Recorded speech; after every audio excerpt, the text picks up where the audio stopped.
السلام علیکم رحمۃ اللہ وبرکاتہ۔ نحمدہ نصلی علی رسول الکریم، اما بعد، فاعوذ باللہ من الشیطان الرجیم، بسم اللہ الرحمن الرحیم۔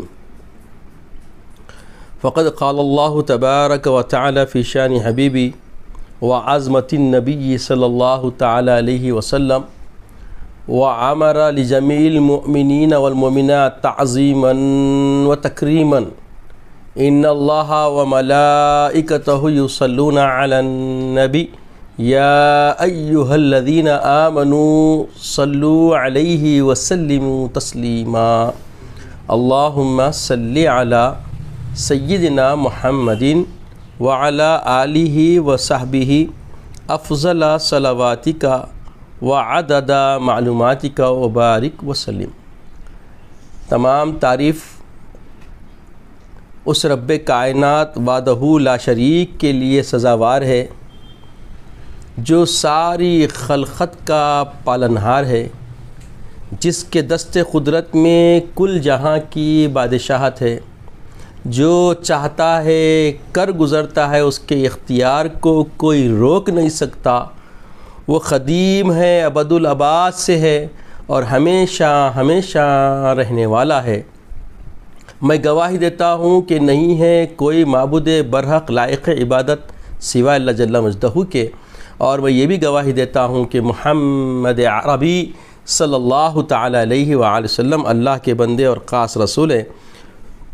صلاۃ و سلام نازل ہو ہمارے آقا نامدار حضور تاجدار محمد عربی صلی اللہ علیہ وسلم پر، آپ کی آل پر، آپ کے اصحاب پر۔ ناظرین اکرام، بزرگان دین، برادران اسلام اور عزیز اسلامی اطفال، یہ جو دو چینل ہے، تحریک اصلاح اعمال، انوار اسلام نیٹ ورک، سابق میں بھی مجھ سے ایک بیان لیا گیا تھا جو تعزیہ اور علم کے بابت تھا۔ یہ میرا دوسرا بیان ہے۔ اس پر بڑی خوش آئند بات ہے کہ ایک تو چینل ہے اصلاح اعمال، اعمال کی اصلاح۔ یقیناً اب یہ دور نیٹ ورکنگ کا دور ہے، بچے کے ہاتھ میں موبائل ہے۔ اب پہلے کی طرح والدین، بزرگان خاندان بیٹھ کے بچوں کو دینی فکر دیں، ایسا رجحان گاہے ہی خاندانوں میں نصیب ہوتا ہے۔ تو اب ایک چیز چل پڑی ہے نیٹ ورک کی، اور یہ نیٹ ورک بہت فائدہ مند بھی ہے، اور اس نفع کا جو ذریعہ ہمارے سامنے آ رہا ہے، تو اس سے فائدہ امت کو اٹھانا چاہیے۔ تو یقیناً یہ جو سعی ہے، یہ جو کوشش ہے امت مسلمہ کے لیے، عصر حاضر میں ایک آب حیات سی ہے کہ جو بچے شوق میں نیٹ ورک سے وابستہ ہو رہے ہیں، میڈیا سے وابستہ ہو رہے ہیں، تو ان کو بھی دینی فکر، دینی افکار، ان کے نظریات کو بدلنے کے لیے کارگر ثابت ہوں، تو ایسے اور اہل سنت والجماعت کے چینلز بننا چاہیے، چونکہ یہ وقت کا تقاضا ہے۔ اشاعت دین کا معاملہ پہلے جو ہوا کرتا تھا وفود کی شکل میں، جیسا ہمارے بانی جامعہ علیہ رحمت رضوان آج سے 100 برس پہلے وفود بنا کر طلباء کے گاؤں کھیڑے گاؤں کو دین کی اشاعت کے لیے بھیجا کرتے تھے، تو یہ وہی ایک سنت کا طریقہ ہے کہ چینلوں کے ذریعے بھی امت مسلمہ تک، امت مرحومہ تک یہ معاملہ پہنچے، اور جو بے راہ روی کی روش نئی نسلوں میں آ رہی ہے، ان کی بازیابی ہو سکے، ان کے سدباب ہو سکے، اور ان کو دین کا رجحان اور دینی افکار ان کے اندر اجاگر ہو سکے۔ یہ بہت بڑی ایک صحیح ہے، آب حیات جیسی ہے، جو جیسے جلا بخشتی ہے زندگی کو، ویسے ہی ایمان کو جلا بخشنے کا، عقیدوں کو درستگی اور راسخ عقیدے کی پختگی کے لیے ایک کام ہو رہا ہے۔ بہرکیف آج کا میرا عنوان دونوں چینلوں کی طرف سے معجزات حبیب کریم صلی اللہ تعالی علیہ وآلہ وسلم دیا گیا ہے۔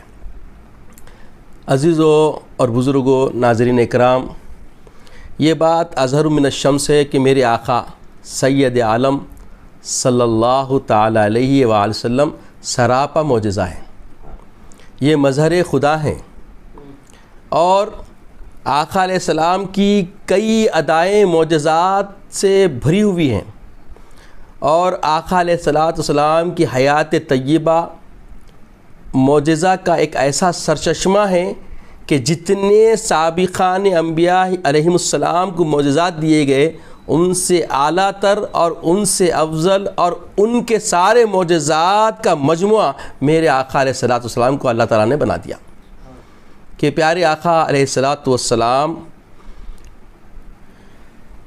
پر جو قرآن نازل کیا گیا یہ خود ایک معجزہ ہے۔ جتنے کتب سابقین آئے وہ معاملہ الگ رہا، مگر قرآن خود ایک اعزاز رکھتا ہے کہ اللہ تبارک و تعالیٰ نے دعوت دیا قرآن کے ذریعے کہ جو لوگ کہتے تھے کہ یہ کلام سحر ہے، جادو ہے، اور یہ آقا علیہ السلام اپنے من سے گھڑ کے کہتے ہیں، تو اللہ جل مجدہ نے اپنے حبیب پاک صلی اللہ علیہ وسلم کے ذریعے پیغام دیا کہ چلو اگر تم دعویٰ کر رہے ہو، اپنے دعوے میں سچے ہو، تو ایک دو آیت صحیح لا کر تو بتاؤ ذرا۔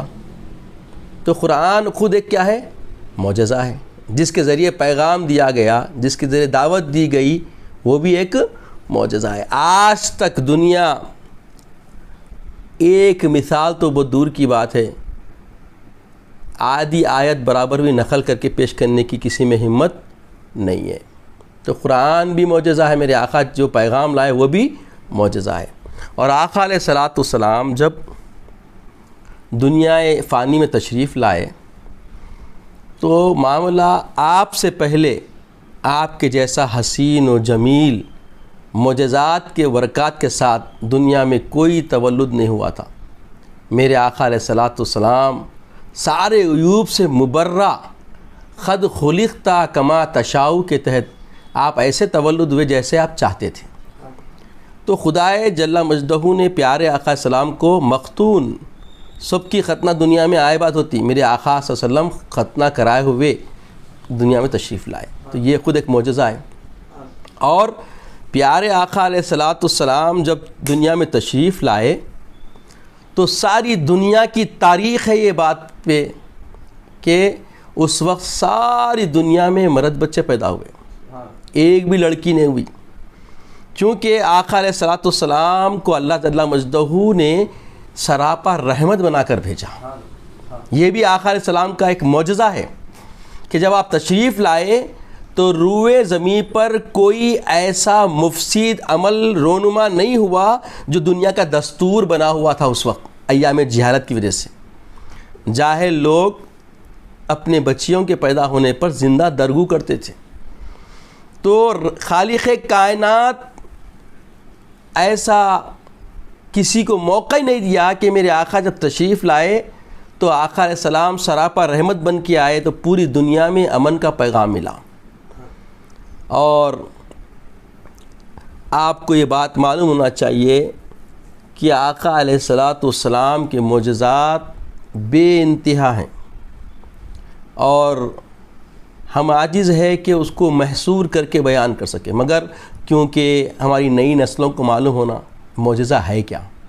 ایک ہے خالق کی قدرت، جو پوری کائنات کو بنانے والا مالک، سارے عالم کا پروردگار، جو اپنے آپ کو رب العالمین، سارے عالمین کا پالنہار بتاتا ہے، تو وہ اس کے جتنے معاملات ہیں وہ قدرت ہے، یہ خالق کا معاملہ ہے، یہ خالق کی صفت ہے کہ ہر نو چیز جو کسی کے خیال تصور میں نہیں آ سکتی وہ کر سکتا، مردے کو زندہ کرنا، جلانا، مارنا، شفا دینا، یہ سب اللہ کے اوصاف خاصہ ہے، یہ قدرت بولتے اس کو، جو خالق سے ہی ہوتا معاملہ۔ اور پھر اللہ جل مجدہ اپنے خاصان خاص جو بندے ہیں جس کو رسول اور نبی کہتے ہیں، رسول جو ہوتا ہے اس کو نئی کتاب اور نیا دین دونوں دیے جاتے ہیں، اور پھر رسول کے تحت کئی انبیاء ہوتے ہیں، سابقان رسول جو ہوتے تھے ان کے ساتھ کئی وقت آہن میں جو ہے کئی نبی ان کے ساتھ کام کرتے، ان کی رسالت کو لوگوں تک پہنچاتے۔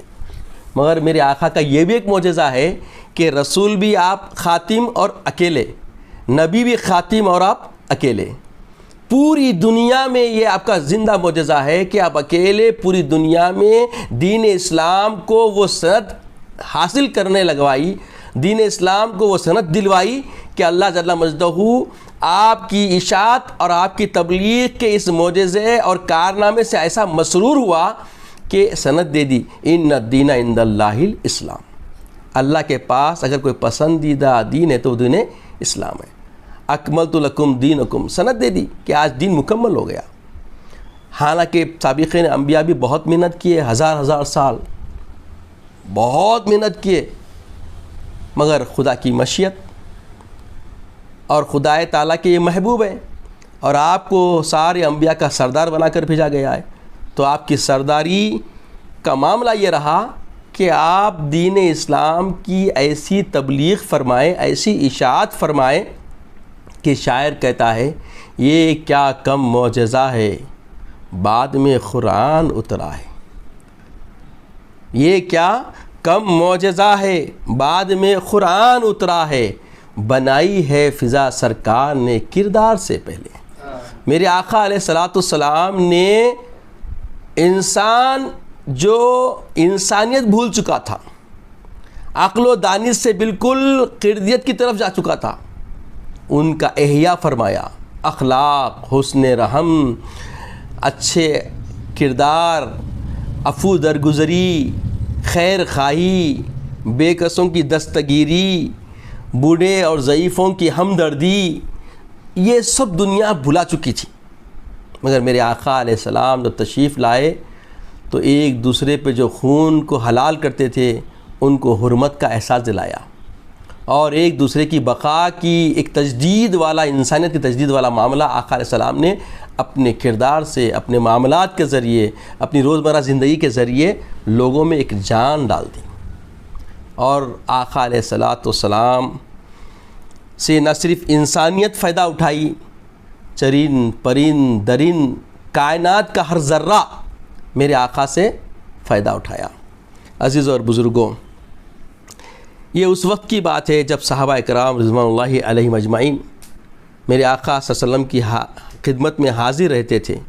ایک دن ہمارے آقا پیارے نبی صلی اللہ علیہ وسلم نماز میں امامت فرما رہے تھے، تو کچھ صحابہ جلدی جلدی رکوع اور سجدہ کر رہے تھے، جلدی سجدے میں رکوع میں چلے آتے تھے. تو میرے آقا سید عالم صلی اللہ تعالی وسلم نے فرمایا، اے لوگو، میں تمہارا امام ہوں، تم مجھ سے پہلے رکوع سجود میں جلدی جایا نہ کرو، میرے رکوع سجود سے پہلے سبقت نہ کیا کرو.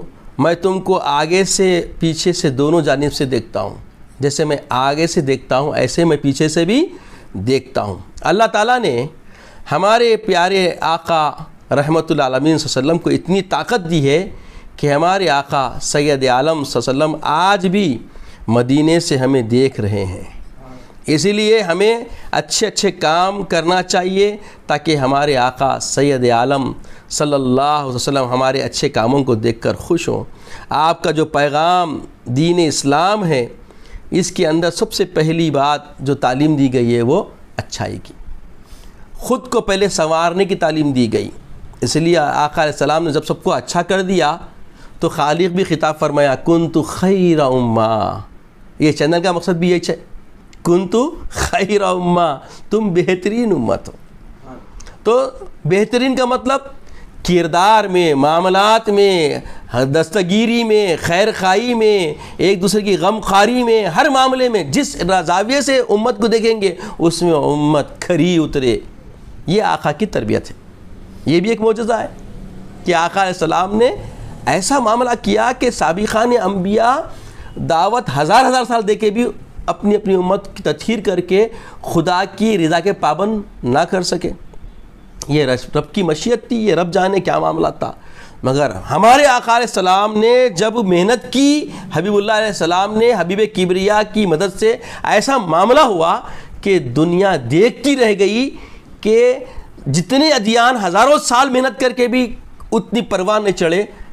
آقا علیہ السلام آج 14 برس میں دنیا کے کونے کونے میں دین کی روشنی پھیل چکی، ہر ایک تک دین اسلام کی فکر و فہم پہنچی. اور یہ تو معاملہ لوگوں کے ساتھ تھا کہ آقا علیہ السلام واقعی کئی واقعات ملتے آپ کو کہ آقا علیہ السلام پیچھے جو معاملات ہوتے تھے فوری آپ بیان کر دیتے تھے. تو یہ جو سامنے جیسا دیکھتے پیچھے دیکھنا یہ عام انسان کے بس کی بات نہیں، تو یہ معجزہ ہے. تو ایک بات سمجھ میں آ گئی، جو قدرت کرے تو وہ تو قدرت ہے، وہ خالق کا معاملہ ہے. تو نبیوں سے جو معاملات ہوتے ہیں وہ کیا کہلاتے ہیں؟ معجزہ. کسی نبی سے ایسا کام ہو جائے، کسی رسول سے ایسا کام ہو جائے جو عام بندگان خدا کے بس میں سے نہیں ہے، ان کر ہی نہیں سکتے چاہ کے بھی، اس کو بولتے ہیں معجزہ. اور یہی کوئی مومن سے ہو جائے اسے کہتے ہیں کرامت. جیسے پیارے آقا کے کئی ایسے مومنین ہیں، آقا اسلام کے ایسے امتی ہیں، صحابہ تابعین طب تابعین میں ایسے ایمان والے تقرب اللہ رکھنے والے لوگ ہیں کہ جنہوں نے ایسے کام کیے جو معجزات کے قریب دکھتے ہیں، کیونکہ معجزہ صرف نبی سے ہوتا ہے. اور ایس جیسی چیزیں جب مومنین سے ہوتی ہے تو وہ کرامت کہلاتی ہے. جیسے حضور سیدنا محی الدین عبد القادر جیلانی رحمۃ اللہ علیہ کے کئی کرامتیں مشہور ہیں، اور یہ ساری چیزیں دنیا دیکھتی ہے، دیکھ کر ایمان لاتی. اشاعت دین کے لیے حضرت ہند الولی غریب نواز، خواجہ معین الدین چشتی سنجری ہارونی رحمۃ اللہ تعالیٰ علیہ، آپ کی بھی بہت ساری کرامتیں مشہور ہیں. جیسے جے پال جادوگر کو اس کی جادو کا اثر توڑ دینا، انا ساگر کو کوزے میں جمع کر لینا، یہ کرامت. تو ایک مومن سے ہو جائے تو کرامت، نبی سے ہو جائے تو معجزہ، خالق سے ہو جائے تو وہ قدرت. اب پھر کسی کافر سے بھی ہوتا، کافر تزکیہ کر کے اور محنت کر کے اپنے آپ کو تیار کر کے کسی طریقے سے اگر تیار کر لیتا ہے تو کیا ہوتا ہے، وہ بھی بعض ایسے کام کرتا کہ عام انسان نہیں کر سکتا. تو اس کو کہتے ہیں استدراج. کیا کہتے ہیں اس کو؟ استدراج. کافر سے ہو جائے تو استدراج، مومن سے ہو جائے کرامت، نبی سے ہو جائے معجزہ. تو اب جو ہم بات کر رہے ہیں معجزات النبی، اور معجزات النبی میں خاص کر ہمارے آقا کے بارے میں رحمت کبریا صلی اللہ تعالیٰ علیہ وآلہ وسلم کے بارے میں ہم گفتگو کر رہے ہیں. تو ایک معجزہ آپ سن لیے کہ نماز میں صحابہ جب پیچھے کرتے تو فوری فرماتے کہ جیسے میں سامنے دیکھتا ہوں ویسے پیچھے دیکھتا ہوں. اب ایک مرتبہ ایک اعرابی جو ہے، اعرابی کہتے ہیں بدوی، گاؤنٹی جس کو ہم بولتے اپنی زبانوں میں، دکنی زبان میں گاؤنٹی بولتے دیکھیے آپ، ویسا اعرابی، یعنی وہ جو شہر کے لوگوں سے تہذیب و تمدن سے واقف نہیں ہوتے، جس کا قرآن میں بھی ذکر آیا. اللہ تعالیٰ فرمایا کہ بھئی ان کو معاف کر دیں، یہ اعرابی لوگ ہیں، بدوی ہے، ان کو دین کی سلیقہ وغیرہ نہیں معلوم، یہ آتے ہیں آپ سے دستگیری طلب کرنے کے لیے، آپ سے مدد طلب کرنے کے لیے پکارتے ہیں. بہتر ہوتا کہ ٹھہر کے انتظار کرتے، آپ کے باہر آنے کا انتظار کرتے. تو آقا علیہ الصلاۃ والسلام سے اللہ خود فرمایا کہ ان کو عفو درگزر سے کام لے. تو یہ جو بدوی لوگ ہوتے ہیں اعرابی، ایک اعرابی آیا آپ کی خدمت میں اور عرض کیا یا رسول اللہ میں نے اسلام قبول کر لیا، اب میری خواہش ہے کہ میں کوئی ایسا معجزہ دیکھوں جس سے میرے یقین میں اضافہ ہو جائے. پیارے آقا صلی اللہ علیہ وسلم نے اس اعرابی سے پوچھا تم کس طرح معجزہ دیکھنا چاہتے ہو، کس معجزے کے خواہش مند ہو؟ تو اس اعرابی نے کہا یا رسول اللہ صلی اللہ علیہ وسلم میں اس سامنے جو آپ کے درخت نظر آ رہا ہے اس کو حکم دیں کہ وہ آپ کے پاس آ جائے. بیٹھے ہوئے تھے جنگل میں، سامنے ایک درخت نظر آ رہا تھا، بولے جو سامنے درخت نظر آ رہا اس کو آپ حکم فرما دیں کہ وہ آپ کی خدمت میں آ جائے. تو آپ صلی اللہ علیہ وسلم نے اس اعرابی سے کہا جاؤ، تم ہی جاؤ، اس درخت سے کہنا کہ تم کو اللہ کے رسول صلی اللہ علیہ وسلم بلا رہے ہیں صلی اللہ علیہ وسلم. تو وہ اعرابی اس درخت کے پاس گیا اور اس درخت سے کہنے لگا کہ اے درخت تم کو اللہ کے رسول صلی اللہ علیہ وسلم بلا رہے ہیں. آپ صلی اللہ تعالیٰ علیہ وسلم کا حکم سننا تھا کہ درخت پہلے دائیں ہلا، پھر بائیں ہلا، پھر آگے کی طرف ہلا اور پیچھے کی طرف، اس طریقے سے جھکا کہ اس کی جڑیں زمین سے نکل گئی، ابھر گئی، پورا زمین سے تردے کی طرح اوپر ابھر گیا اور پھر وہ اپنی جڑوں کو زمین کے ساتھ چیرتا ہوا آپ صلی اللہ علیہ وسلم کی خدمت اقدس میں حاضر ہو گیا اور عرض کرنے لگا الصلاۃ والسلام علیکہ یا رسول اللہ، الصلاۃ والسلام علیکہ یا رسول اللہ۔ یہ معجزہ دیکھ کر وہ اعرابی کہنے لگا یا رسول اللہ صلی اللہ تعالی وسلم، میرے لیے یہی کافی ہے۔ آپ صلی اللہ علیہ وسلم نے اس درخت سے فرمایا تو اپنی جگہ واپس چلا جا، تو اپنی جگہ واپس چلا جا۔ آپ صلی اللہ علیہ وسلم کے حکم کے مطابق وہ درخت واپس اپنی جگہ چلا گیا۔ یہ معجزہ دیکھنے کے بعد وہ اعرابی کہنے لگا یا رسول اللہ، مجھے اجازت دیجئے کہ میں آپ صلی اللہ علیہ وسلم کے ہاتھ مبارک اور پائیں مبارک کا بوسہ لوں۔ آپ صلی اللہ علیہ وسلم نے اجازت دے دی۔ اس نے آپ صلی اللہ علیہ وسلم کے ہاتھ مبارک اور پائیں مبارک کا بوسہ لیا۔ پھر اس اعرابی نے کہا یا رسول اللہ، مجھے اجازت دیجئے کہ میں آپ صلی اللہ علیہ وسلم کو سجدہ کروں۔ آپ صلی اللہ علیہ وسلم نے فرمایا اللہ تعالیٰ کے سوا کسی کو سجدہ نہیں کیا جا سکتا۔ تو میرے سامعین اکرام، میرے بزرگوں، میرے عزیزوں، نو نہالان دین اسلام، دیکھا آپ نے درخت بھی اللہ تعالیٰ کے نبی صلی اللہ علیہ وسلم کی بات مانتا، آپ صلی اللہ علیہ وسلم کو جانتا تھا، پہچانتا تھا۔ عزیزوں اور بزرگوں، مسجد نبوی میں ایک کھجور کا درخت تھا، آپ نے سنا ہوگا۔ آپ صلی اللہ علیہ وسلم جب بھی خطبہ ارشاد فرمانے کا معاملہ ہوتا تو اس سے درخت کے ٹیکا لے کر آپ کھڑے ہوئے آتے اور سب سے خطاب فرماتے۔ پھر کچھ عرصے کے بعد صحابہ کرام رضوان اللہ علیہم اجمعین نے عرض کیا یا رسول اللہ صلی اللہ تعالیٰ علیہ وآلہ وسلم، اگر آپ اجازت دیں، اگر آپ اذن فرما دیں تو ہم آپ صلی اللہ علیہ وسلم کے لیے ایک ایسی چیز بنا لیں کہ جو آپ صلی اللہ علیہ وسلم کے خط کے برابر ہو، تاکہ آپ بلند ہو کے سب کو نظر آنے لگیں۔ تو آپ صلی اللہ علیہ وسلم نے اجازت عطا فرما دی۔ تو انہوں نے اجازت پاتے ہی آپ صلی اللہ علیہ وسلم کے لیے ایک ممبر تیار کر لیا اور جس کی 3 سیڑھیاں تھیں، 3 سیڑھیاں والا ایک ممبر بنایا اونچا۔ جب ممبر تیار ہو گیا تو آپ صلی اللہ علیہ وسلم اس ممبر پر تشریف فرما ہوئے تو اس تنے نے رونا شروع کر دیا، جس کو ٹیکا لے کے سارا دے کے پیارے آقا علیہ السلام خطبہ فرماتے تھے، وہ فوری رونا شروع کر دیا اور ایسے جیسے کوئی بچہ رو رہا ہو۔ تمام لوگوں نے اس کے رونے کی آواز کو سنا۔ آپ صلی اللہ علیہ وسلم اس تنے کے پاس تشریف لے گئے اور اس تنے کو اپنے سینے سے لگایا اور اس کے بعد وہ خاموش ہو گیا۔ آپ صلی اللہ علیہ وسلم نے اس درخت سے کے تنے سے فرمایا اگر تو چاہتا ہے کہ میں تجھے اسی مقام پر لگا دیتا ہوں جہاں تو پہلے تھا، پھر اسی طرح سرسبز و شاداب ہو جائے گا۔ اگر تو چاہتا ہے تو میں تجھے جنت میں لگا دیتا ہوں، تو جنت کی نہروں اور چشموں سے سیراب ہو اور اللہ تبارک و تعالیٰ کے نیک بندے تیرا پھل کھائیں۔ اس تنے نے عرض کیا یا رسول اللہ، میں نے پسند کیا، جنت کے لیے وہ راضی ہو گیا۔ صحابہ اکرام نے عرض کیا یا رسول اللہ، اس تنے نے دنیا و آخرت میں کسے قبول کیا؟ صحابہ سوال کرے تو آپ صلی اللہ علیہ وسلم نے فرمایا اس نے پسند کیا ہے کہ میں اسے جنت میں لگا دوں۔ پھر آپ صلی اللہ علیہ وسلم نے فرمایا اس کو یہاں سے نکال کر ممبر کے نیچے دفن کر دو۔ آپ صلی اللہ علیہ وسلم نے فرمایا مجھے اس ذات کی قسم، مجھے اس ذات کی قسم جس کے دست قدرت میں میری جان ہے، اگر میں اس تنے کو ہاتھ نہ لگاتا، اس تنے کو اپنے سینے سے نہ لگاتا تو یہ روز حشر تک فراق رسول اللہ صلی اللہ علیہ وسلم میں روتا رہتا۔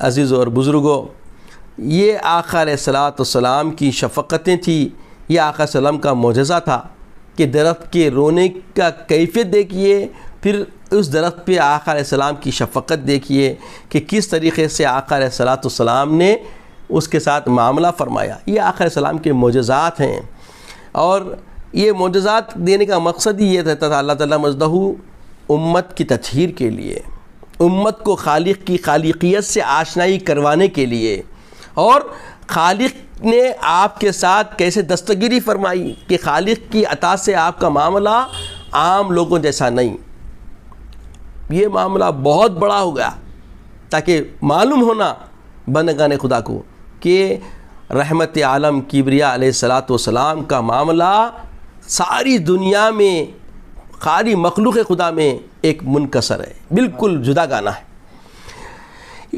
یہ اس وقت کی بات ہے جب اسلام اور کفر کا پہلا معرکہ بپا ہوا تھا۔ غزوہ بدر میں مسلمانوں کو فتح نصیب ہوئی تو آپ صلی اللہ علیہ وسلم مشرکین کو واصل جہنم کر کے واپس تشریف لائے، تو ایک یہودی عورت آپ صلی اللہ علیہ وسلم کی خدمت میں حاضر ہوئی۔ اس کے سر پر ایک ہانڈی رکھی ہوئی تھی اور جس میں ایک بھنی ہوئی بکری کا سالن بنا ہوا تھا۔ اس عورت نے کہا، اے محمد صلی اللہ علیہ وسلم، تمام تعریف اللہ تعالیٰ کے لیے ہے جس نے آپ کو فتح نصیب کی اور آپ کی سلامتی فرمائی۔ میں نے نظر مانی تھی کہ اگر آپ صلی اللہ تعالیٰ علیہ وسلم خیر و عافیت کے ساتھ تشریف لائیں گے، آپ فتح حاصل کر کے آئیں گے، تو میں ایک بکری ذبح کروں گی اور اس کا گوشت پکا کر آپ کی خدمت میں پیش کروں گی تاکہ آپ صلی اللہ علیہ وسلم اسے تناول فرمائیں۔ اس یہودی عورت نے اصل میں آپ صلی اللہ علیہ وسلم کو شہید کرنے کی کوشش کی تھی۔ اس نے بکری کے گوشت میں زہر ملا دیا تھا تاکہ جیسے ہی آپ صلی اللہ علیہ وسلم اس زہریلے گوشت کو نوش فرمائیں، آپ شہید ہو جائیں۔ اب دسترخوان لگا دیا گیا اور سالن کی ہانڈی بھی رکھ دی گئی۔ اس ہانڈی میں بکری کے گوشت نے عرض کیا، یہ معجزہ میرے آقا کا۔ بکری ذبح ہوئی، بھنی گئی، سالن بنا دیا گیا اور اتنے مرحلے طے کرنے کے بعد وہ بکری گویا ہوئی، یا رسول اللہ مجھے تناول نہ مت فرمائیے، آپ مجھے تناول مت کیجیے، آپ مجھ میں زہر ملا دیا گیا ہے۔ یعنی وہ بکری جو ذبح ہو چکی تھی، پک چکی تھی، گوشت تھا ایک، مگر فیض نے فوری اسی وقت اللہ جل مجدہ پیارے آقا علیہ الصلاۃ والسلام کے لیے اس کو گویائی دے دی۔ بکری وہی کہنے لگی۔ تو یہ نبی کریم صلی اللہ علیہ وسلم کا معجزہ تھا کہ اس طرح اللہ تعالیٰ نے آپ صلی اللہ علیہ وسلم کو اس عورت کی سازش سے محفوظ فرمایا۔ اور اسی طرح کا ایک واقعہ غزوہ خیبر کے موقع پر بھی پیش آیا کہ آپ اللہ جل مجدہ نے ہمیشہ آپ صلی اللہ علیہ وسلم کی حفاظت فرمائی۔ اللہ تبارک و تعالیٰ کا وعدہ بھی رہا کہ اللہ یعصمک من الناس، اللہ تعالیٰ لوگوں سے آپ کی حفاظت فرماتا ہے۔ تو یہ لوگوں سے حفاظت کا ذمہ رب نے لے لیا، مگر اس کے باوجود پیارے آقا علیہ الصلاۃ والسلام پر درود و سلام کے نذرانے ہوں کہ آقا علیہ الصلاۃ والسلام کو جو اللہ نے معجزہ دیے، ان معجزوں کے ذریعے بھی وقتاً فوقتاً اپنی امت کے قلوب کو منور کرنے کے لیے آقا علیہ السلام نے اپنے معجزات کا ظہور فرمایا، تاکہ اس امت مسلمہ کو معلوم ہو کہ محبوب خدا کیسے محبوب خدا ہے۔ یہ اللہ کے رسول کے محبوب ہونے کی بہت بڑی دلیل ہے کہ جتنے معجزات میرے آقا علیہ السلام کو دیے گئے، سابقہ انبیاء کسی کو ایسے معجزات نہیں دیے گئے۔ بتایا جاتا ہے کہ آقا علیہ الصلاۃ والسلام کے دور میں کیا تھا معاملہ، اس وقت گھوڑا سواری، اونٹ سواری ہوا کرتی تھی۔ جیسے آج ہمارے درمیان میں یہ ٹرکاں اور بڑے بڑے ٹرالی، یہ جو آٹو وغیرہ جو نکل گئے سواریوں کو ادھر سے ادھر لے آنے کے لیے، یہ کام پہلے اونٹوں سے کیا کرتے تھے۔ اونٹوں کے ذریعے، گھوڑوں کے ذریعے، بیلوں کے ذریعے معاملات ہوتے تھے۔ اب عرب میں تو پورے اونٹ تھے، تو اونٹ نے اپنے مالک کی شکایت آقا علیہ السلام کی خدمت میں فرمائی۔ یہ بھی آقا علیہ السلام کا ایک معجزہ ہے کہ آپ صلی اللہ علیہ وسلم کے ایک باغ میں تشریف لے گئے، ایک انصاری کا باغ تھا، وہاں پہ آپ تشریف لے گئے، تو اس انصاری صحابی کا ایک اونٹ تھا۔ جب اس اونٹ نے دیکھا کہ پیارے آقا صلی اللہ علیہ وسلم تشریف فرما ہے، آج اس کے مالک کے پاس تشریف لائے ہیں، تو خوشی خوشی جھومتا ہوا آپ صلی اللہ علیہ وسلم کی خدمت میں حاضر ہوا، کیونکہ اسے یقین تھا کہ آج تو میری پریشانی دور ہو جائے گی۔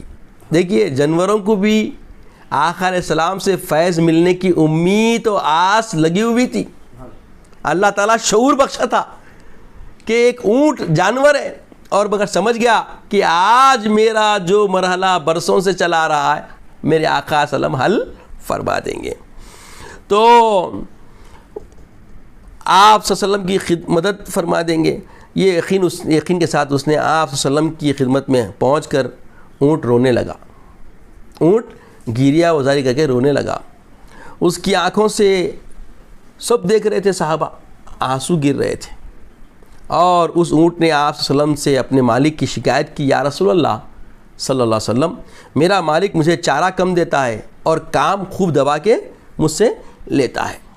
آپ صلی اللہ علیہ وسلم نے پوچھا کہ اس کا مالک کون ہے؟ وہ انصاری صحابی جو تھے آگے بڑھے اور عرض کیا، یا رسول اللہ یہ اونٹ میرا ہے، یہ اونٹ میرا ہے. آپ صلی اللہ علیہ وسلم نے فرمایا، کیا تم اس اونٹ کے بارے میں اللہ تعالیٰ سے نہیں ڈرتے؟ اللہ کا خوف نہیں رکھتے اس اونٹ کے بارے میں؟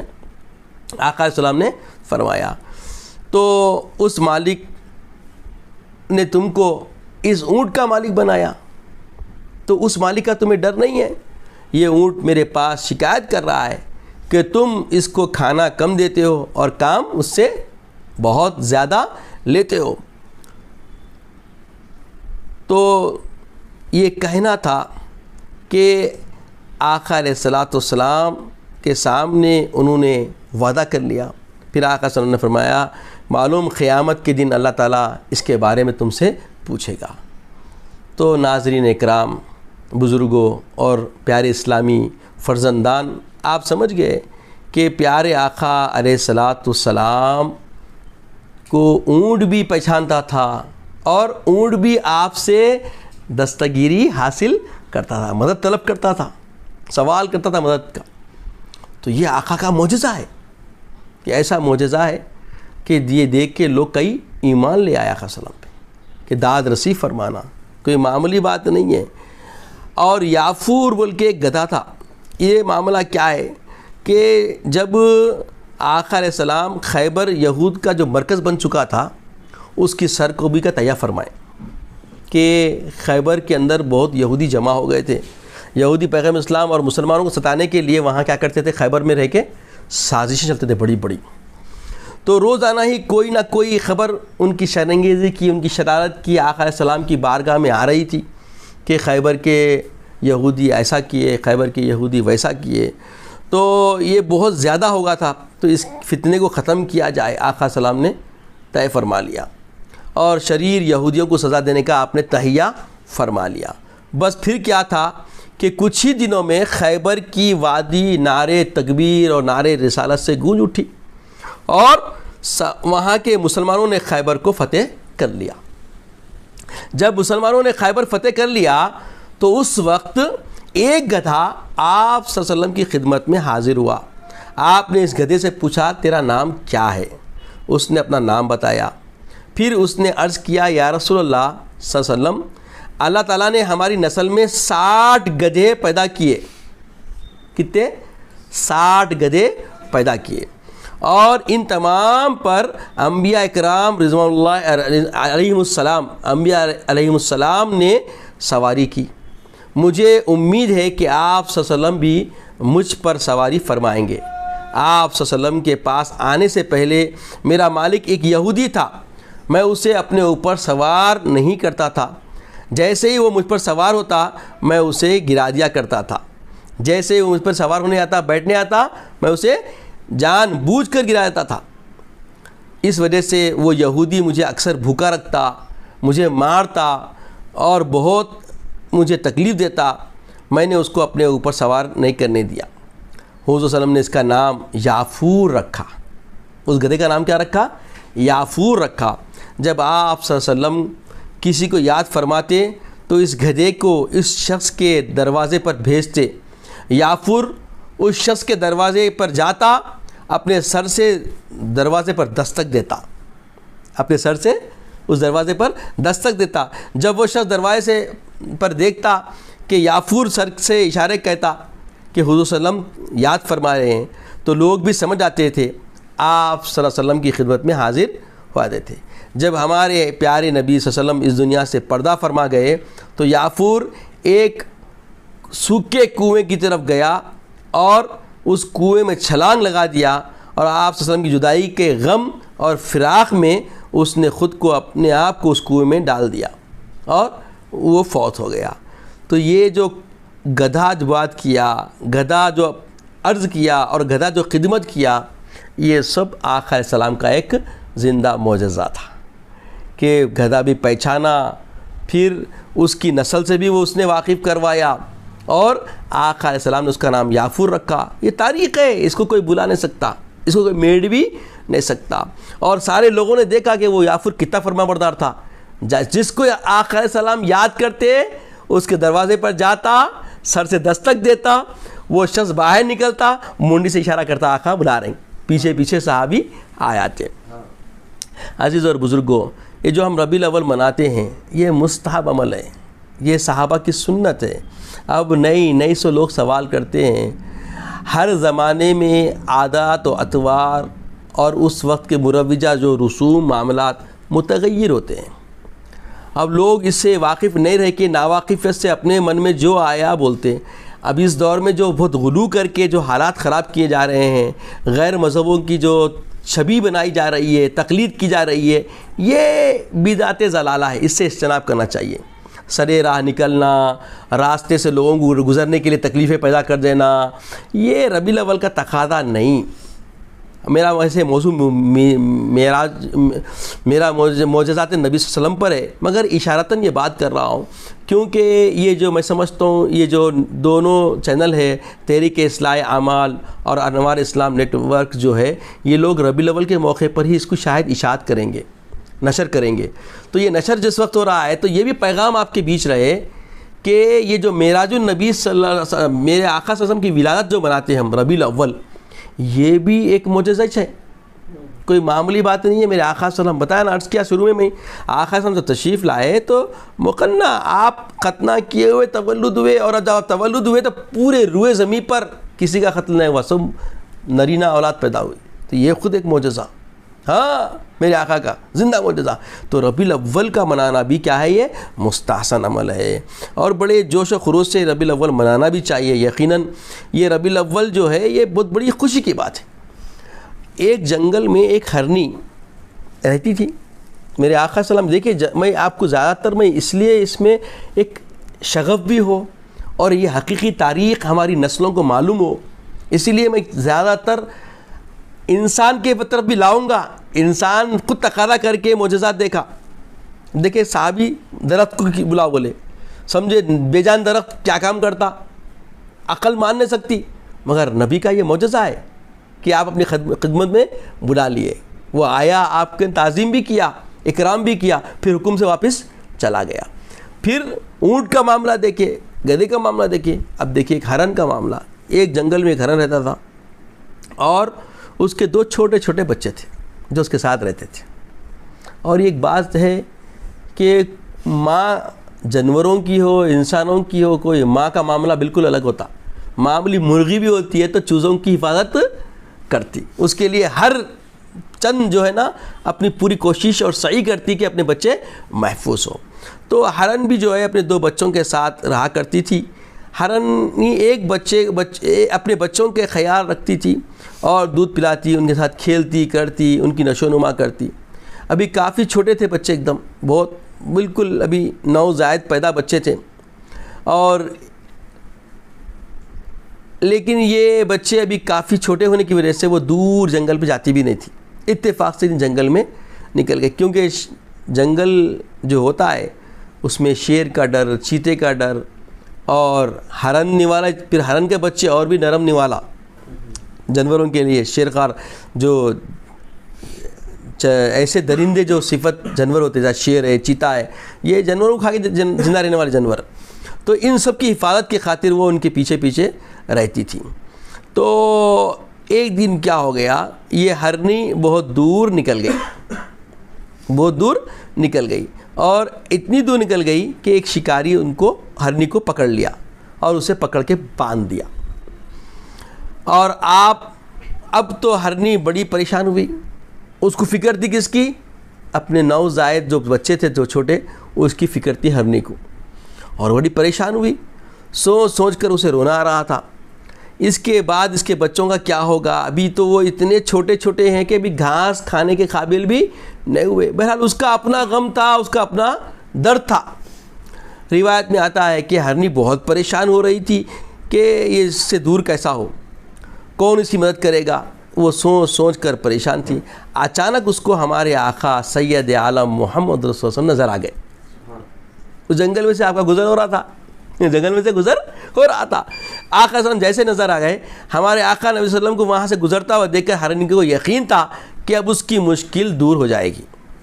اس ہرنی نے آپ صلی اللہ علیہ وسلم پر سلام عرض کیا۔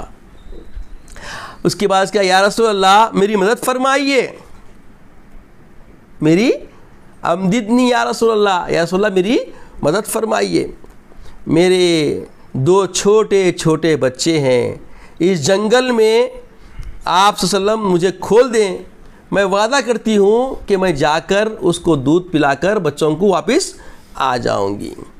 یہ عرض کی آپ صلی اللہ علیہ وسلم نے اس ہرنی کا جب یہ سوال سنا اور اس ہرنی سے پوچھا کہ اگر میں تمہیں کھول دوں تو تم ضرور واپس آ جاؤ گی؟ تو اس نے کہا ہاں یا رسول اللہ، میں وعدہ کرتی ہوں کہ اپنے بچوں کو دودھ پلا کر جلدی واپس آ جاؤں گی۔ پیارے آقا صلی اللہ علیہ وسلم نے اس ہرنی کو رسی کو کھول دیا اور وہ دوڑتی ہوئی بچوں کے پاس گئی، اپنے بچوں کو پیار کیا، اس کو دودھ پلایا اور حسب وعدہ کے مطابق وہ واپس اس کے پاس پہنچ گئی۔ آپ صلی اللہ علیہ وسلم اس ہرنی کو ایسے ہی باندھ دیا، اتنے میں وہ شکاری آ گیا۔ آپ صلی اللہ علیہ وسلم نے اس شکاری سے کہا کیا تم اس ہرنی کو مجھے بیچو گے؟ اس شکاری نے عرض کیا یا رسول اللہ یہ ہرنی آپ ہی کی نظر ہے، آپ ہی کی نظر ہے۔ آپ صلی اللہ علیہ وسلم نے اس شکاری سے ہرنی لے کر اس کو آزاد فرما دیا اور وہ ہرنی بھاگتی جا رہی تھی اور کہتی جا رہی تھی اشہد ان لا الہ الا اللہ و اشہد ان محمد الرسول اللہ صلی اللہ تعالی علیہ وسلم، پڑھتی جا رہی تھی اور ٹھمک ٹھمک کے وہ بھاگتی جا رہی تھی۔ یہ پورے واقعات تاریخ میں محفوظ کر لیے گئے ہیں، احادیث کے ذریعے صحابہ کرام رضوان اللہ علیہم اجمعین کی زبانی تو ہم سنیں گے، اس کو تو ہم ایمان والے مانیں گے، مگر تاریخ دنیا اس کو محفوظ کر رکھی ہے کہ میرے آقا کے معجزات کیسے کیسے رونما ہیں۔ ایک دفعہ کا ذکر ہے کہ ہمارے آقا نبی کریم صلی اللہ علیہ وسلم نے نالین مبارک منگوائے، ابھی ایک نالین مبارک پہنی تھی کہ اچانک فضا سے ایک پرندہ نمودار ہوا، فوری آسمان سے ایک نمودار ہوا، ظاہر ہوگا، اس نے آپ کی دوسری نالین مبارک کو ہوا میں لے کر اڑ گیا، تو اس میں سے ایک سانپ نکل کر گر پڑا۔ اس عزت افزائی کو دیکھ کر آپ صلی اللہ علیہ وسلم نے فرمایا یہی وہ عزت و تکریم ہے جس کے ساتھ اللہ تعالیٰ نے مجھے نوازا ہے، اور اپنی امت کو تعلیم دیتے ہوئے فرمایا جو شخص اللہ تعالیٰ اور روز قیامت پر یقین رکھتا ہے، جو شخص اللہ تعالیٰ اور روز قیامت پر یقین رکھتا ہے، اسے چاہیے کہ وہ جھاڑنے سے پہلے، جوتے اپنے پہننے سے پہلے اس کو جھاڑ لیا کرے اور اس کو پٹک دیا کرے۔ تو عزیزوں اور بزرگوں، دیکھنے میں تو ایک واقعہ ہے، یہ پیارے آقا کا ایک معجزہ ہے کہ آپ ایک جوتی پہن دوسری پہننے جا رہے ہیں، اس کے اندر سانپ ہے تو فوری پرندہ اٹھا کے لے کے چلے گا، ایسی حفاظت۔ اور یہ دیکھنے کے لیے کیا ہے، آقا علیہ السلام کا یہ معجزہ ہو گیا اور ہمارے لیے اس میں تعلیم ہو گئی، ہمارے لیے اس میں کیا ہو گئی، تعلیم ہو گئی کہ معجزہ یہ کہ عام آدمی کے لیے ایسی دستگیری کرنے کے لیے پرندہ آتا ہے کیا، اور وہ بھی ایسے موقع پہ کہ آپ ابھی اپنے نالین مبارک پیر میں ڈالنے والے ہیں۔ تو ایک دفعہ کا ذکر ہے کہ حضرت سفینہ رضی اللہ عنہ سمندر میں کشتی میں سوار کہیں جا رہے تھے کہ راستے میں کشتی کسی وجہ سے ٹوٹ گئی، سب لوگ اپنی جان بچانے کے لیے ہاتھ پیر مارنے لگے۔ حضرت سفینہ رضی اللہ عنہ کے ہاتھ بھی ایک تختہ آ گیا، آپ اس تختے کے ساتھ تیرتے تیرتے کنارے تک آ گئے، لیکن وہ تو ایک جنگل تھا۔ جیسے ہی آپ اس جنگل میں داخل ہوئے، سامنے ایک شیر کھڑا ہوا تھا۔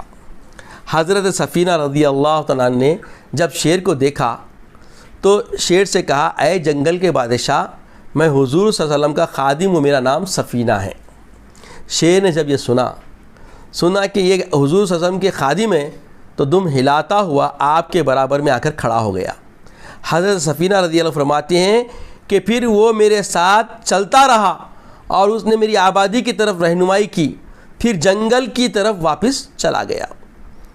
عزیزوں اور بزرگوں، دیکھیے صحابہ کرام رضوان اللہ علیہم اجمعین حضور صلی اللہ علیہ وسلم کے غیبانے میں سفر پہ نکلتے تو تب بھی ان کو یقین ہوتا کہ ہماری دستگیری اللہ تعالیٰ اپنے آقا صلی اللہ علیہ وسلم سے فرما رہا ہے، اور جانور کو دہائی دے رہے کہ دیکھو میں حضور صلی اللہ علیہ وسلم کا خادم ہوں، حضور صلی اللہ علیہ وسلم کا میں چاہنے والا ہوں، میرا نام سفینہ، آپ کی خدمت میں رہتا ہوں۔ بس یہ خدمت کا صلہ سننا تھا، وسیلہ سننا تھا کہ جنگل میں شیر بھی کیا ہے فرما بردار ہو کے رہنمائی کیا اور آپ کو لا کے آبادی تک چھوڑ کے گیا۔ یہ آقا کا معجزہ ہے کہ آقا علیہ السلام بالراست تو معجزوں کا اظہار فرمائے بلکہ بلا واسطہ آپ کے بغیر بھی لوگ جب مدد مانگے تو اللہ تعالیٰ آپ کے معجزے کا اظہار فرمایا کہ آپ کی دعائی بھی لوگوں کو کام آ گئی۔ عزیز اور بزرگوں، آپ کو معلوم ہونا چاہیے تو یہ آقا علیہ السلام کو اللہ تعالیٰ نے ساری دنیا کے لیے رحمت للعالمین بنا کے بھیجا۔ رب جس کا پروردگار ہے، آقا علیہ السلام ان کے لیے کیا ہے؟ رحمت ہے۔ جب ابتدائی اسلام کی دعوت آقا علیہ السلام جب دیے تو دیکھا گیا کہ جیسے آپ دعوت دے رہے تو لوگ سرعت کے ساتھ، جلدی کے ساتھ اسلام میں آنے لگے۔ تو جتنے بڑے بڑے سرداران عرب تھے وہ جمع ہو کے بولے بھائی اب روکنا تو کیسا روکنا، یہ اسلام کی اشاعت کے کام کو روکنے کے لیے کچھ تو کرنا پڑے گا۔ اب یہی فکر میں وہ لوگوں سے مشورے کرنے لگے۔ جب سرداران عرب بیٹھ کر مشورہ کیے تو بولے یمن میں ایک حبیب یمنی نام کا ایک شخص ہے جس کا بہت بڑا احسان عرب کے اوپر ہے، اور جب وہ آ کر یہاں لوگوں کو فکر دے گا تو اس کے احسان کے اثر کی وجہ سے یہ لوگ اسلام لانے سے رک جائیں گے۔ یہ خیال اس کا اپنا تھا۔ پورے سردار بیٹھ کے مشورہ کر لیے اور کر کے دعوت دیے۔ تو اب آنے کے بعد سارے سردار حبیب یمنی کی خدمت میں آگے بولے کہ دیکھو ایک محمد نام صلی اللہ علیہ وسلم کا ایک شخص آیا ہوا ہے، ایسے ایسے لوگوں کو دین کو، ہمارے اجداد کا جو دین ہے اتنے زمانے سے سب ملیا میٹ کر رہا ہے، اور ایک نیا دین لے کے آیا، وہ دین کی طرف دعوت دے رہا، لوگ فوری اس کی طرف جوق در جوق چلے جا رہے ہیں، اس کا سدباب کرنا ضروری ہے۔ تو بولے میں تمہاری تو ساری باتیں سن لیا ہوں، میں ان کی بھی سننا چاہوں گا، ان کی بھی سننا چاہوں گا۔ بولے نہیں دیکھو تم ملاقات مت کرو، اگر ملاقات کریں تو وہ ایسے سحر البیان اور ایسے سحر والے ہیں، جادو والے ہیں کہ جب تم ملو گے تو تم پر بھی اس کا جادو ہو جائے گا۔ تو بولے لاکھ تم کچھ بولو، مجھے ملنا ہے۔ جب حبیب یمنی سے آپ کی ملاقات ہوئی تو اس نے آپ صلی اللہ علیہ وسلم کو غور سے دیکھا، آپ صلی اللہ علیہ وسلم کے پاس پیغام کو سنا، اس کے بعد اس نے آسمان کی طرف نظر اٹھائی۔ اب اس کے خیالات میں کیا تھا نہیں معلوم، مگر تاریخ بتاتی ہے کہ اس نے کہا کہ یا رسول اللہ، اگر آپ اللہ کے رسول ہیں اے محمد صلی اللہ علیہ وسلم تو مجھے آپ کوئی معجزہ دکھائیے۔ تو پیارے آقا صلی اللہ علیہ وسلم جیسے اعرابی سے بولے جھاڑو کو جا کے بول کے، تو ویسے اس کو بھی اختیار دیا کہ تم کیا معجزہ دیکھنا چاہتے ہو۔ تو اس نے دیکھا کہ 14ویں رات کا چاند تھا، جگمگا رہا تھا آسمان پر۔ دیکھ کے بولا بس یہ جو چاند آپ دیکھ رہے ہیں نا، اس کو 2 ٹکڑے کر دیجئے۔ پیارے آقا سید عالم صلی اللہ علیہ وسلم نے اپنی شہادت کی انگلی سے خالی اشارہ فرمایا، اشارہ فرمانا تھا کہ چاند کے 2 ٹکڑے ہو گئے، چاند کے 2 ٹکڑے ہو گئے۔ حبیب یمنی دیکھ کے دنگ رہ گیا۔ اس کے بعد پھر بولا ایک میرا اور ایک سوال ہے، اور وہ سوال میں کروں گا نہیں، وہ سوال بھی آپ کو بتانا ہے، اور جس غرض سے میرا سوال آپ کی خدمت میں ہے وہ دستگیری بھی ہونا ہے۔ تو آقا علیہ السلام نے فرمایا کہ اے حبیب یمنی، تو چاہتا ہے کہ تیری ایک اپاہجہ بیٹی ہے جس کی فراق، جس کی تکلیف اور جس کے حزن سے تو اپنی زندگی کی اندر بڑی کڑواہٹ اور تکلیف محسوس کرتا ہے، اور تو چاہتا ہے کہ اس سے تو نجات مل جائے۔ جہاں میں نے اللہ کی طرف سے اس کی شفا کا معاملہ کر دیا اور وہ شفا یاب ہو گئی، اور جیسے ہی کہنا تھا حبیب یمنی کے اندر ایک کیفیت پیدا ہو گئی اور وہ بآواز بلند کہنے لگا انکا اشہد ان محمدً عبدہ ورسولہ. فوری بولا کہ یقیناً آپ اللہ کے رسول صلی اللہ علیہ وسلم، بے شک آپ اللہ کے رسول صلی اللہ علیہ وسلم ہیں اور میں آپ پر ایمان لاتا ہوں اور گواہی دیتا ہوں اشہد ان لا الہ الا اللہ. فوری ایمان لا لیا. سارے کفارانے قبیلے کے جو سردار تھے سب پریشان ہو گئے. ہم کس مقصد کے ذریعے بھیجے تھے، یہ معاملہ کیا ہو گیا، کیا سے کیا ہو گیا. یہ میرے آقا کا ایسا معجزہ رونما ہوا کہ ایک شریف حبیب یمنی ایمان نہیں لائے بلکہ ان کے قبیلے کا قبیلہ ایمان لایا. جب حبیب یمنی لوٹ کے گھر واپس گئے تو وہی لڑکی آ کے دروازہ کھولی اور کہنے لگی کہ میرے آقا صلی اللہ علیہ وسلم کو کس حال میں چھوڑ کر آئے ہو. تو اس نے کہا کہ تم کیسے پہچانتے محمد رسول اللہ کو. کہا کہ جب آپ وہاں کلمہ پڑھ رہے تھے میرے آقا مجھے یہاں کلمہ پڑھا رہے تھے کہ تیرا باپ یہاں ایمان لا رہا ہے اور تو بھی پڑھ لا الہ الا اللہ محمد رسول اللہ. جیسے میں کلمہ پڑھی ساری بیماریوں سے میں مبرہ ہو گئی اور شفا یاب ہو گئی. تو عزیزوں اور بزرگوں، یہ تاریخ کا وہ واقعہ ہے کہ ساری انسانیت سرد مہری کے ساتھ رسالت مآب صلی اللہ علیہ وسلم کی رسالت کو مانتے ہوئے خود سپردی کرنے پر مجبور ہو گئی. جیسے ہندوستان کا بھی واقعہ ہے کہ یہاں پہ جو سب سے پہلی جو مسجد بنی، وہ مسجد بنانے والا جو کچھ نام تھے لوگ کے بادشاہ وقت تھا، وہ آنگن میں بیٹھا ہوا تھا اور اس نے وہ معجزے کو دیکھا. اور چینارام کچھ نام ہے، نام مجھے پورا زبان پہ نہیں آ رہا ہے، کہ وہ اپنے بچے بیوی کے ساتھ سفر کیا، عرب گیا اور آقا السلام کے دست مبارک پہ ایمان لایا اور واپسی میں آتے ہوئے سلطنت آف عمان کے پاس کہیں انتقال کر گیا اور وہیں پہ اس کی مزار بنا دی گئی. دو بھائی تھے، وہ ان میں سے ایک بھائی کا انتقال ہوا اور ایک یہاں پیغام لے کے آ گئے. مسجد سب سے پہلی جو مسجد بنی ہندوستان میں یہ انہی کے ذریعے بنی. تو ہندوستان پہ بھی صحابہ اکرام رضوان اللہ تعالیٰ اجمعین کی آمد ہوئی اور ان کے ذریعے پیغام دین پہنچا. آج ہندوستان میں خواجہ اجمیری سرہند ولی کی وجہ سے تو ایمان اشاعت کا کام ہوا، مگر آپ سے پہلے ہی یہاں پیغام پہنچ چکا تھا. حضرت جابر رضی اللہ تعالیٰ عنہ کا معاملہ ایک ہے کہ آپ کا واقعہ ہے کہ آپ کی گزر بسر کا معاملہ ایک کھجور کے ایک باغ سے ہوا کرتی تھی اور اسی سے آپ کی گزر بسر چلتی تھی. اب اس سال جو کھجوروں کے پکنے کا وقت آیا تو تمام قرض خواہ حضرت جابر رضی اللہ تعالیٰ عنہ کو تنگ کرنے لگے، کیونکہ آپ بہت قرض میں اس سے اتنے آپ وہ ہو گئے تھے، ملول ہو گئے تھے، آپ کی بہت غربت تھی آپ کے پاس، تو آپ قرضے لے کے وقت گزارتے تھے. اب سال میں ایک بار کھجوروں کا موسم آتا تھا، تو ایک بار کیا ہوگا، جب کھجور پکنے کا وقت آیا تو تمام قرض خواہ جمع ہو گئے، آ گئے حضرت جابر رضی اللہ عنہ کے پاس آ گئے اور کہنے لگے کہ حضرت جابر تمہارے والد نے ہم سے قرضہ لیا تھا، اب وہ قرض واپس کرو. ضد کر کے بیٹھ گئے. حضرت جابر رضی اللہ عنہ پیارے آقا صلی اللہ علیہ وسلم کی بارگاہ میں مدد کے لیے حاضر ہوئے اور فرمایا یا رسول اللہ میری مدد فرمائیے، میری امداد فرمائیے. تو آپ کے علم میں کہ میرے والد غزوہ احد میں شہید ہو گئے تھے، اس پر بہت زیادہ قرض تھا اور آج سارے قرض خواہ جمع ہو گئے ہیں قرض لینے کے لیے، اس لیے آپ صلی اللہ علیہ وسلم میرے ساتھ میرے باغ میں تشریف لے چلیں تاکہ قرض خواہ آپ صلی اللہ علیہ وسلم کو دیکھ کر مجھ پر سختی نہ کریں. آپ صلی اللہ علیہ وسلم حضرت جابر سے فرمایا اے جابر اپنے باغ میں جاؤ اور باغ کی ساری کھجوریں جمع کرو. حضرت جابر رضی اللہ تعالیٰ عنہ اپنے باغ میں تشریف لائے اور کھجوریں جمع کرنا شروع کر دیے اور ایک طرف ڈھیر لگا دیا. کچھ ہی دیر بعد آپ صلی اللہ علیہ وسلم بھی حضرت جابر کے باغ میں تشریف لا لیے اور 3 چکر کھجوروں کے ڈھیر کے ارد گرد آپ نے لگایا. آپ صلی اللہ علیہ وسلم اس ڈھیر کے پاس تشریف فرما ہو گئے. آپ صلی اللہ علیہ وسلم نے حضرت جابر سے فرمایا اے جابر اپنے قرض خواہوں کو بلاؤ جو تم سے قرض طلب کرتے ہیں. حضرت جابر رضی اللہ تعالیٰ عنہ نے قرض خواہوں کو بلایا، ان کے قرضے کے مطابق کھجوریں دینا شروع کر دیے. کتنا قرض ہے کتنے من کھجور سے تمہارا خرچ پورا ہوتا؟ لو اتنے من کھجور، تولتے گئے اور ان کو ماپتے گئے اور دیتے گئے۔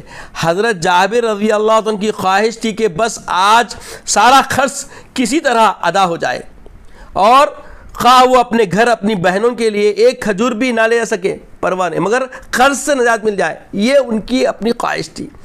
خیر قرض خواہ آتے رہے، حضرت جابر رضی اللہ تعالیٰ عنہ قرض کے مطابق کھجوریں دیتے رہے، یہاں تک کہ سارا قرض ادا ہو گیا۔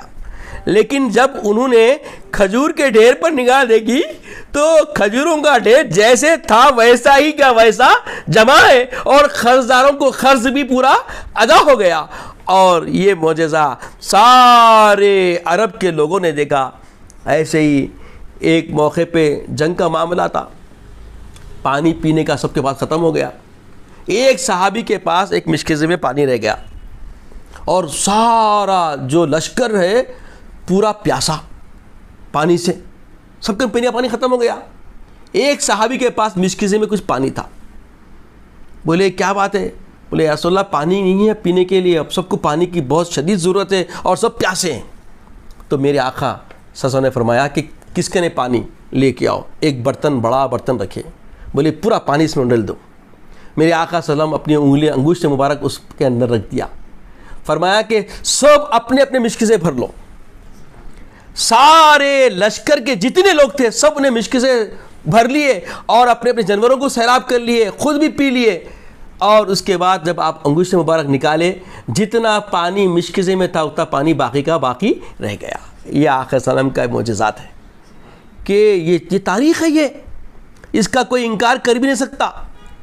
یہ صرف احادیث کے ذریعے نہیں، جتنے تاریخ لکھنے والے مورخین ہیں انہوں نے آپ صلی اللہ علیہ وسلم کے معجزات کو بالکل منتخب کر کے لکھا ہے۔ ایسے کئی معجزے ہیں میرے آقا کے کہ آقا علیہ السلام اپنے معجزات کے ذریعے دعوت دیتے رہے، تبلیغ کا کام فرماتے رہے، اور لوگ آپ پہ ذوق دور ذوق ایمان لاتے رہے۔ اب روایتوں میں آتا ہے کہ آپ صلی اللہ علیہ وسلم نے ایک ہنگامی اجلاس طلب کیا تاکہ جنگ کی حکمت عملی تیار کیے سکے۔ حضرت سلیمان فارسی رضی اللہ عنہ نے خندق کھودنے کا مشورہ دیا، سب نے اس مشورے کو پسند کیا، اور پھر مسلمانوں نے مدینہ کے ارد گرد خندق کھودنا شروع کر دیا۔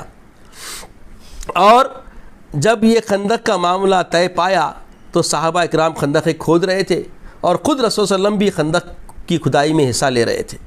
صحابہ اکرام رضوان اللہ علیہم اجمعین اور خود نبی کریم صلی اللہ علیہ وسلم کئی دن کے فاقے تھے۔ اب کام چل رہا، دین کے تحفظات کا معاملہ تھا، دین کے ماننے والے جتنے لوگ مسلمان ہیں ان کی حفاظت کا معاملہ تھا، اور سارے لوگ اس میں لگے ہوئے تھے۔ حضرت جابر رضی اللہ عنہ ہمارے پیارے آقا نبی کریم صلی اللہ علیہ وسلم کے پیارے صحابی تھے۔ آپ صلی اللہ علیہ وسلم کو معلوم ہوا کہ آپ صلی اللہ علیہ وسلم نے کئی دن سے کچھ نہیں کھایا، آقا بھی نہیں کھائے، وہ جو 3 پتھر کا معاملہ جبھی کا واقعہ ہے، تو بہرکیف آپ کو بڑی تکلیف ہوئی، فوراً واپس گھر تشریف لے آئے اور اپنی بیوی سے کہا کہ ہمارے آقا نبی کریم صلی اللہ علیہ وسلم نے 3 دن سے کچھ نہیں کھایا، میں چاہتا ہوں کہ اپنے آقا صلی اللہ علیہ وسلم کو اپنے گھر بلا کر لاؤں، آپ صلی اللہ علیہ وسلم کی دعوت کروں، کیا تمہارے پاس کچھ اناج وغیرہ ہے تاکہ ہم حضور صلی اللہ تعالی وسلم کی دعوت کر سکیں؟ حضرت جابر رضی اللہ عنہ کے اہلیہ نے کہا کہ میرے پاس کچھ جو اور بکری کا ایک بچہ ہے، جو کا کچھ آٹا ہے اور بکری کا ایک بچہ ہے۔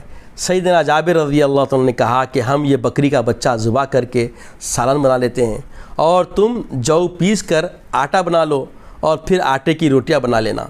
سیدنا جابر رضی اللہ تعالیٰ نے بکری کے بچے کو ذبح کیا، اور ان کی بیوی نے سالن بنا لیا اور آٹا گوندھ کر رکھ لیا۔ اب سیدنا جابر رضی اللہ تعالیٰ پیارے آقا حبیب کریم صلی اللہ علیہ وسلم کو دعوت دینے کے لیے جانے لگے، تو ان کی بیوی نے کہا سنیے، آپ مجھے حضور صلی اللہ علیہ وسلم کے اصحاب کے سامنے شرمندہ نہ کیجیے، کیونکہ آٹا مختصر اور بکری کا چھوٹا سا بچہ۔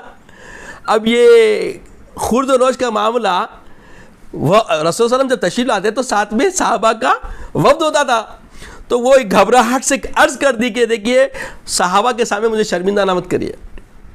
تو بزرگوں کا طریقہ اب یہ سنت طریقہ رہا رسول صلی اللہ علیہ وسلم کی کہ رسول صلی اللہ علیہ وسلم کو جب دعوت دیتے، رسول اللہ کے چاہنے والے بلاتے تو رسول اللہ اکیلے نہیں آتے تھے، ساتھ میں ایک وفد کو وفد. یہ طریقہ ہم اپنے اسلاف کے اندر بھی دیکھتے ہیں نا. خیر یعنی سب لوگوں کی دعوت مت دیجیے، یہ بول دیے. تو سیدنا جابر رضی اللہ عنہ نے یہ کی بات سنی اور آپ صلی اللہ علیہ وسلم کی بارگاہ میں حاضر ہوئے اور عرض کی یا رسول اللہ، آج آپ صلی اللہ علیہ وسلم کے لیے ہمارے گھر دعوت ہے. آپ صلی اللہ علیہ وسلم اپنے ایک یا دو صحابی کے ہمراہ ہمارے گھر تشریف لائے. ہمارے آقا پیارے نبی صلی اللہ علیہ وسلم جانتے تھے کہ صحابہ اکرام بھی کئی روز سے فاقے میں آپ کے علم میں تھا. یہ کیسے ہو سکتا تھا کہ آپ صلی اللہ علیہ وسلم تو کھانا کھا لیں اور آپ کے صحابہ اکرام رضوان اللہ تعالیٰ اجمعین کو بھول جائیں. آپ صلی اللہ علیہ وسلم نے اعلان فرما دیا تمام اہل خندق کے لیے جابر کے گھر دعوت ہے. آقا علیہ السلام آواز سے بول دیے کہ آج تمام اہل خندق جو خندق کھود رہے سب کی دعوت ہے جابر کے گھر. سب لوگ جابر کے گھر چلے. سیدنا جابر رضی اللہ عنہ دیکھا کہ حضور صلی اللہ علیہ وسلم نے تمام صحابہ کو دعوت دے دی ہے.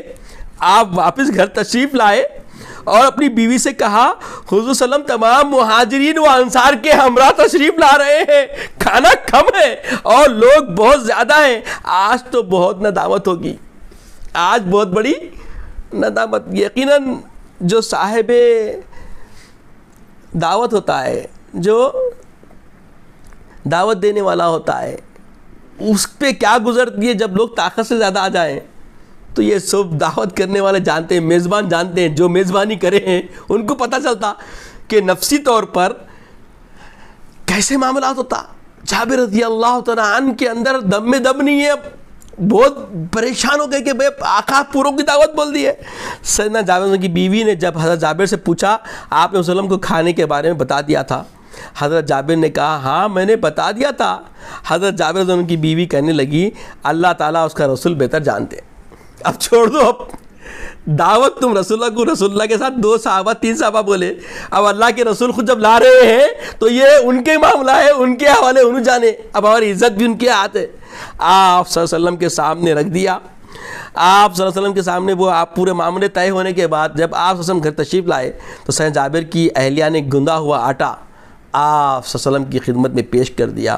آپ صلی اللہ علیہ وسلم نے اپنا لعاب دہن اس میں ڈال دیا، لعاب نکال کے آقا اس آٹے کے اندر ڈال دیے اور برکت کی دعا کی. پھر پیارے نبی صلی اللہ علیہ وسلم سالن کی ہنڈی کی طرف تشریف لے گئے، اس ہنڈی میں بھی اپنا لعاب دہن ڈال دیا اور برکت کی دعا فرمائی. پھر آپ صلی اللہ علیہ وسلم نے حضرت جابر رضی اللہ عنہ سے فرمایا روٹی پکانے والیوں کو بلوا لو تاکہ وہ تمہاری بیوی کے ساتھ مل کر روٹی پکائے. اور آپ صلی اللہ علیہ وسلم نے حضرت جابر کی اہلیہ سے فرمایا تم سالن کی ہنڈیا کو آگ کے اوپر سے رہنے دو اور اس سے سالن نکالتی رہنا، اس کو اتارنا نہیں. عزیز اور بزرگوں، حضرت جابر کے گھر تشریف لاتے تھے تو ان کی تعداد کتنی تھی؟ اس کی 1000 سے زیادہ. کتنے صحابہ؟ 1000 سے زیادہ. دعوت کتوں کی تھی؟ اللہ کے رسول کے ساتھ 2 صحابہ کو آنے کے لیے مدعو کیا گیا تھا. تو 1000 صحابہ تشریف لا لیے. جب سب نے کھانا کھا لیا تو آپ صلی اللہ علیہ وسلم نے فرمایا اے جابر خود بھی کھاؤ اور اپنے رشتہ داروں اور پڑوسیوں کو بھی بانٹو. حضرت جابر رضی اللہ تعالیٰ نے رشتہ داروں میں بھی تقسیم کیا، پڑوسیوں کو بھی بانٹا. اور لیکن ہنڈیا اس طرح بھری رہی، آٹا بھی ختم نہیں ہوا. پھر جب حضور صلی اللہ علیہ وسلم تشریف لے آئے تو کھانا ختم ہوا. یہ تھی میرے آقا صلی اللہ علیہ وسلم کے لعاب دہن کی برکت اور یہ تھا آقا صلی اللہ علیہ وسلم کا معجزہ. تو ایسے ناظرین اکرام بے انتہا معجزات ہیں میرے آقا کے، لیکن اب آپ لوگوں کو اس سے اندازہ ہو گیا. پھر موقع سے انشاءاللہ مزید معجزات نبی صلی اللہ علیہ وسلم آپ کے سامنے پیش کیے جائیں گے. مگر یاد رکھیں قرآن بھی معجزہ، میرے آقا کی ذات بھی معجزہ. جب آخری وقت آ گیا تو میرے آقا نے اپنی حقانیت، اپنی حقیقت جو بارگاہ رب العزت میں ہے تاکہ امت قیامت تک کوئی گمراہی میں نہ جائے. اکثر لوگ بولتے ہیں نا کہ اہل سنت میں شرک ہے، وہ ہے. اہل سنت میں کبھی شرک قیامت تک نہیں آ سکتا. اس کی ضمانت اللہ تعالیٰ کے کلام سے بھی ہے، اللہ کے فرمان سے بھی ہے. اللہ کے رسول کا فرمان کیا ہے؟ واللہ ما خافونی ان تشرکوا بعدی ولکن اخافونی ان تفسدوا بعدی. بخاری شریف کی حدیث ہے کہ مجھے اس بات کا خوف ہی نہیں ہے کہ تم میرے بعد شرک میں مبتلا ہو جاؤ گے. اگر مبتلا ہو جاؤ گے تو فساد میں مبتلا ہونے کا خوف ہے. تو یقیناً آج امت میں ہر طرف فساد رونما ہے اور فساد میں امت پڑی ہوئی ہے. اور آقا علیہ السلام نے فرمایا قل صلاتی و نسوکی محمای و مماتی للہ رب العالمین. آقا علیہ السلام کو اللہ کا حکم آیا کہ آپ فرما دیجئے میرے آقا، میرے پیارے حبیب آپ فرما دیجئے، پیارے حبیب کریم آپ فرما دیجئے کہ صلاتی و نسوکی محمای و مماتی للہ رب العالمین. میرا جینا، میرا پردہ کرنا، میری سعی، میری تبلیغ، میری اشاعت دین کا سارا کام سب کس کے لیے تھا؟ اللہ کے لیے تھا.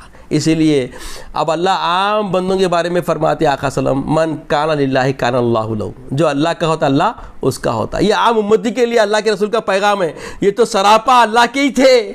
اللہ نے آپ کے لیے بانی جامع نظامیہ علیہ رحمۃ الرضوان مقاصد اسلام اسے اول میں فرماتے ہیں لولاک ما خلقت الافلاک، اے حبیب اگر آپ نہ ہوتے تو میں کائنات کو وجود ہی نہ بخشتا.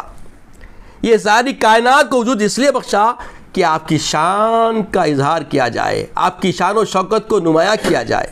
تو اللہ تعالیٰ سے دعا ہے کہ یا الہ العالمین آپ صلی اللہ علیہ وسلم کے معجزات جو ہم نے سماعت کی ہے اس سے ہمارے دلوں کو ایمان کی جلا عطا فرما، ہمارے قلوب کو ایمان سے منور فرما. اے باری اللہ ہمارے ساتھ خیر کا معاملہ فرما، عزت کی اسلام کی زندگی عطا فرما، ہماری نسلوں کے ایمان کی حفاظت فرما. مولا آنے والے حالات میں ان کے اندر مدافعت کی قوت و توفیق عطا فرما. مولا ہماری نسلوں کی حفاظت فرما. مولا ہماری نسلوں کی حفاظت فرما، ان کے قلوب کو اپنے محبوب کی محبت سے لبریز فرما دے، اپنے محبوب کی محبت کی روشنی سے ان کے قلوب کو منور فرما دے. مولا ہماری نسلوں کی حفاظت فرما، عزت کی اسلام کی موت عطا فرما، خاتمہ بالخیر فرما، شہادت کی موت عطا فرما، وقت نزا کلمہ طیبہ عطا فرما. اپنی حبیب پاک صلی اللہ علیہ وسلم کا دیدار عطا فرما. سبحان اللہ و بحمدہ سبحان اللہ العظیم والحمد للہ رب العالمین.